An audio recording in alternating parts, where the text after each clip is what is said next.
As a dentist, we see patients with many medical conditions and we should know what to do in such cases. One such case is that of Myaesthenia gravis. After a quick research on various online platforms, I have compiled a few points that will hopefully help the Myaesthenia gravis patients as well as the dentists treating them. Hope you find it useful.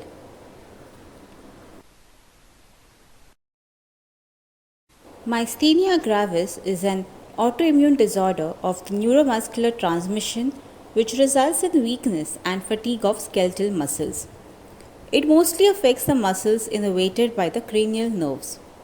Many, but not all, experience eye problems such as droopy eyelids, double vision, blurry vision, and weakness of eyelid closure.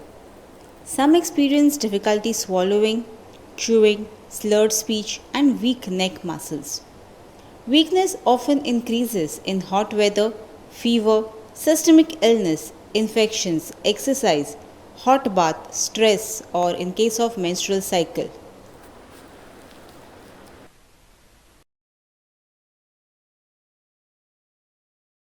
When it comes to dental treatment, the controlled myasthenic is able to tolerate productive dental sessions with some modest accommodation from dentist and the staff. Let's see them one by one.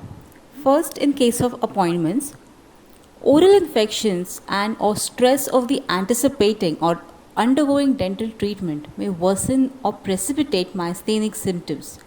So prefer short duration morning appointments to reduce fatigue and take advantage of the greater muscle strength experienced by most people with myasthenia gravis during morning hours. It is best scheduled approximately 1 to 2 hours following oral anticholinesterase medications so as to benefit from maximum therapeutic effects and reduce the risk of myasthenic weakness. Patients should be allowed time to arrive and rest a bit before starting the treatment. The patient may be on immunosuppressants like prednisolone and may be susceptible to infections. Modern dentistry embraces universal precautions. Dentists and assistants routinely wear gloves and masks before starting the intraoral procedures. All equipment should be previously arranged and kept so that the procedure can be efficient and productive. Avoid long sessions. The next question is, should the patient be treated in a private clinic or a hospital?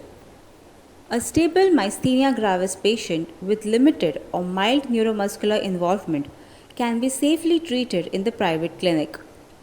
But if the patient suffers from frequent exacerbations of pharyngeal or respiratory tract or generalized weakness, it is better to be treated in a hospital or any facility with emergency intubation and respiratory support capabilities.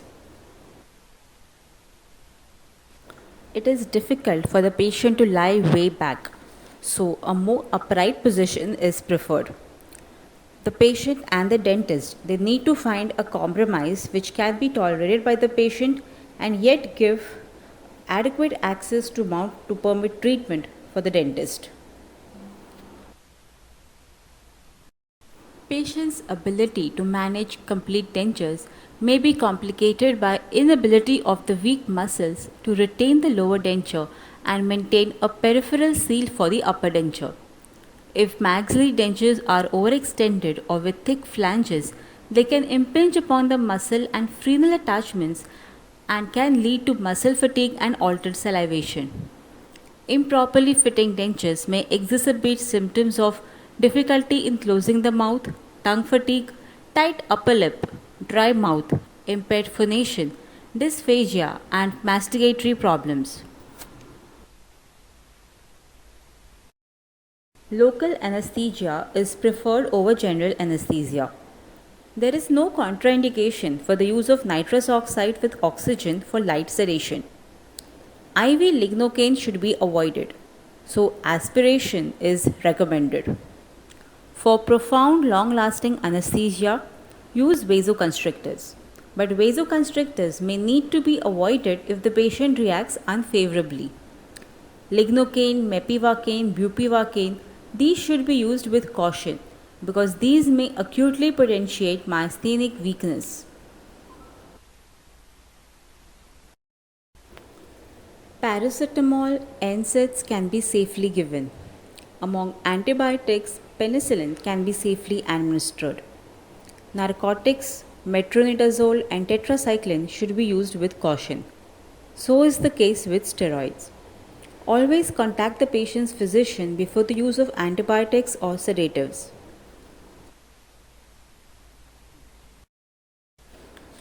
Monitoring oral side effects of therapies to treat myasthenia gravis. Cyclosporin. This may cause gingival enlargement as early as the first month of drug use, and it's dependent on the presence of plaque or other local irritants, individual susceptibility and dose of cyclosporin used. Azathioprine. This is also an immunosuppressant and suppresses the immune system. It may delay wound healing, predispose to oral infection, thus the patient may need antibiotic coverage after oral surgical procedures. Similar is the case with prednisolone, which is a steroid, and it also suppresses the immune system. It may cause adrenal gland suppression depending on the dose taken. Thus, it's important to discuss with the physician on the need to increase steroid dose before stressful complicated procedures such as multiple extractions. Prostigmine. This increases the salivary flow.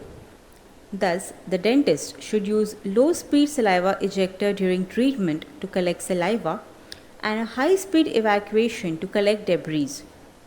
If an impression is to be taken, have an appointment at a time when they are not having any of these symptoms, or ask the physician to suggest some other medications to temporarily dry up the secretions.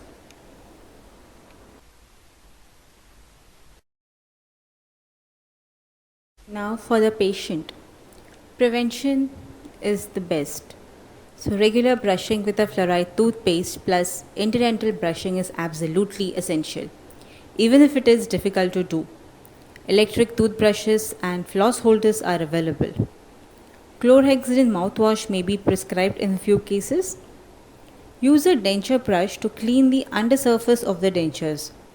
Place a wet washcloth in the sink to avoid dropping them and to make brushing easier. The patient is urged to get routine checkups done. Small cavities and regular cleanings beats major restorations and extractions. The main aim is to avoid emergencies. So how did you like the presentation? If you want any particular topic to be discussed, do leave a comment below. And don't forget to subscribe for more dentistry related videos. Thank you for watching.